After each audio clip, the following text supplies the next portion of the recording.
Why, hi there, I'm Ron Juckett, and it's a happy recap. To steal a phrase from Bob Murphy, is the Washington Nationals and Gio Gonzalez shut down the New York Mets this afternoon 3-1.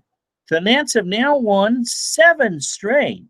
They've won all 5 on this road trip. Then they won the last 2 against Philadelphia. They're now 12-5 on the year, and they got a gem of an effort from Gio Gonzalez. A beautiful 3-pitch, 2-out effort from Blake Trinan. Eddie Romero, I guess Dusty's calling him Emmy Romero. My cat's named Emmy, but he's called Enny. Throws 15 pitches to get 5 outs, and Coda Glover picks up his first save. So everything kind of going right for the Nationals. Let's go through the totals. Really wish there was an easier way for me to switch screens without you having to see me do that. 3 runs, 8 hits, no errors for the Nats. 1 run, 2 hits, 1 error for the Mets. Gio Gonzalez, 2-0 now on the year.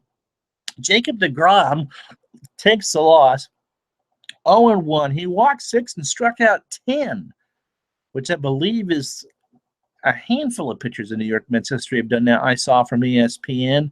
Nolan Ryan did it a bunch of times. The 2 that surprised me on that list were Tom Seaver and Dwight Gooden, because they both usually have pretty good control.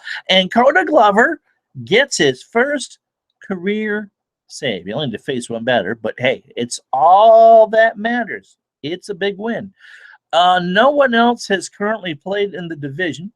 2 finals from earlier today. Chicago beat the Reds 12-8, and in a wild one, which saw a fight, the Tigers beat the Twins 5-4. Atlanta and Philadelphia is just the start of things. From Philadelphia, no score, and Miami is in San Diego later this evening. Let's go through the pitching lines. Gio Gonzalez, 6 1/3 innings, 2 hits. He had a no-hitter going, I believe, into the 6th. 1 run, it was earned. He walked 3 and struck out 6. But after getting into trouble in the 6th, he struck out 3 straight. Mark Zuckerman from Masson will tell you that that's not striking out the side. And he's right, because when runners get on, I'm going to agree with him on there. But he did retire the 3 straight via the K and just pitched to 1 batter in the 7th. His ERA drops to 1.35. Really? Yeah, Gio Gonzalez with an ERA of 1.35. We told you about the rest of them. Blake Trinan, 2/3 of an inning, nothing across in his first appearance since losing the closer's position. Eddie Romero struck out 2, 1.2 innings of perfect baseball, and Coda Glover faced 1 batter and got the out. As far as number of pitches, Gio 107 pitches, 66 strikes.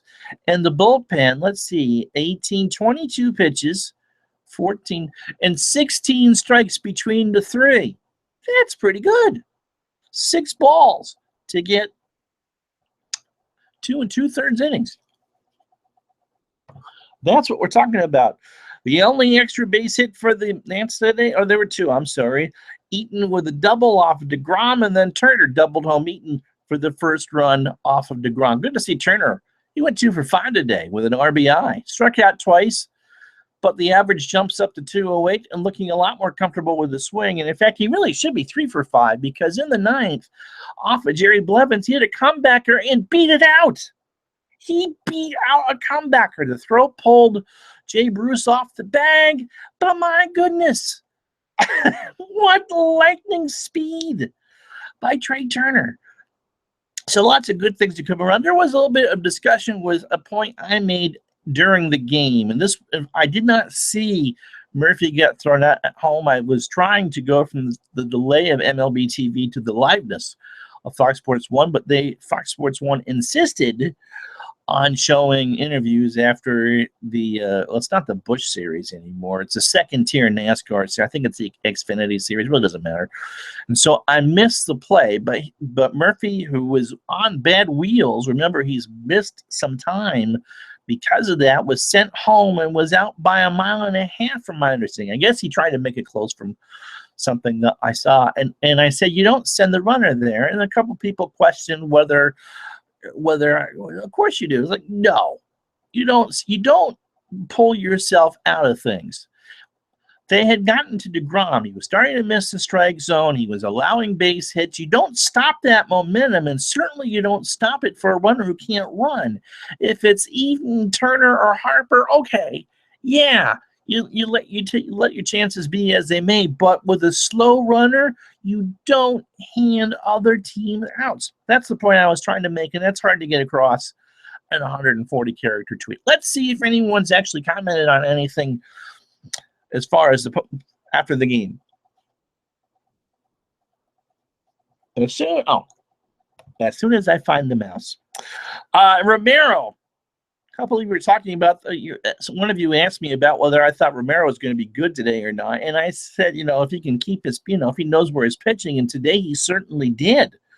That's, I think if you can, if he can harness this, I think Glover is probably going to be the future closer for a while. But if Romero can learn to harness those pitches, he's got closer stuff. Absolutely no question about it. He has closer stuff, and you saw it today. I mean, he retired 5 batters on 15 pitches. So 7 straight for the Nets. They are clearly in first place. They're 12-5 now, which is what you want for the year. Let's take a look at the minor league scoreboard today, shall we? Rain again plaguing a lot of these games, but there's already stacked up with doubleheaders. 1 game ongoing. Double-A Harrisburg leads Bowie 3-1 in the 5th inning. Blackbar for Harrisburg, Sausalito for Bowie. Collier with his first home run of the year for Harrisburg. Syracuse won a game today. They are now 7-7 on the year. They beat Norfolk 9-4. Hill with a win. No homers. Anyone worthwhile pitch? So the Chiefs are now 7-7 on the year. Clint Robinson went 2 for 4 as the DH, and Caleb Ramsey, the right fielder, 3 for 4 with 2 doubles today. That's pretty good. And he drove in 2. Taylor Hill got the win, 6 innings, 6 hits, 2 runs. Both earned. He walked 3 and struck out 1. No save. Mike Broadway, Neil Kotz, and Rafael Martin. Actually, Martin pitched 2 innings of 1 hit ball and struck out 3. So good things happening there.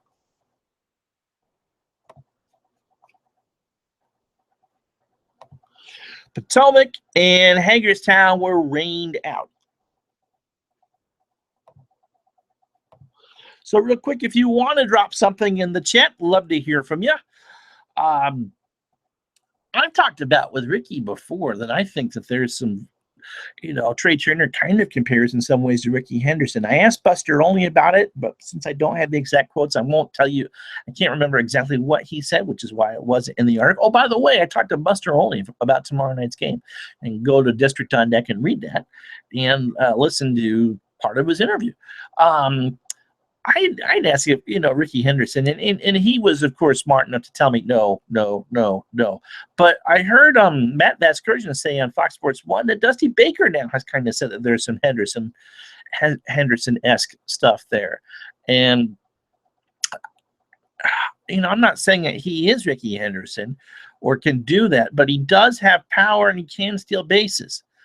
I'm not saying that there's 20 homers and 100 stolen bases in those legs, but I think he could be a 20-50 player if that's what the Nats want him to be.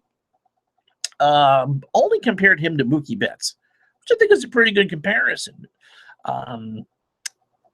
Mookie, of course, has made the conversion from an infielder to an outfielder, and it's wonderful. Such a great young core of talent right now in Major League Baseball. Anyhow, Sunday Night Baseball is tomorrow night, and it's Mex against Zach Wheeler. Ricky Keeler will keep you entertained during the game, and then tomorrow night on this very program, you have Ricky, and I believe it's TJ from Rising Apple. We'll talk about the game and break it down. The Nats, well, they've won 5 in a row on this road trip. They can't have a losing road trip. I said it was a winning road trip. They technically, our readers are correct, that you need to have that 6th win, but it's not a losing road trip. And as I said when I previewed, when I did an overall preview of the road trip, I said you take a 5-5 at the start of this, and you run back home. Well, they can't do worse now than 5-5. They look great against the Braves. They had a difficult win last night, but it's a win. And they waited out DeGrom. They made him make mistakes, and they ground this one out. And we saw what we had hoped for this spring with the bullpen. You expect them, we knew the bullpen would get better over time. But this is what we expected. Relatively easy performance in a tense game, and there were no heart attacks. They did their job. As we went through the box score, in 22 pitches, there were 16 strikes. You can't do much better than that. They didn't allow a runner on. You can't do any better than that. So, and of course, Gio Gonzalez, man, he is pitching so well right now. And you know what? He got in trouble in the first inning. He had a 30-pitch first inning, but it was a cold, raw day there, and I think he really just had trouble filling the ball with his fingers. Once he got the filling back, or once he had them sufficiently warmed, the next 3 innings he threw 34 pitches combined, which is why he did so well. So all around a good effort. They can go for the sweep against their biggest division rivals tomorrow night at 8 o'clock ESPN or Charlie and Dave on 106.7 The Fan. And I agree with William Latson I saw on Twitter. Charlie Slows is just a wonderful play-by-play announcer. I really do hope that he does get some Cooperstown recognition at some point. All right, so tomorrow we'll have our Player of the Week, and Ricky will have a few words on the game today. And so for all of us from District on Deck, I'm Ron Juckett. We hope you have a rest of the good evening, or if you're watching this on Sunday morning, we hope that your Sunday is good. And until Ricky talks to you tomorrow night around 11 o'clock, we'll talk to you the next time. Good night.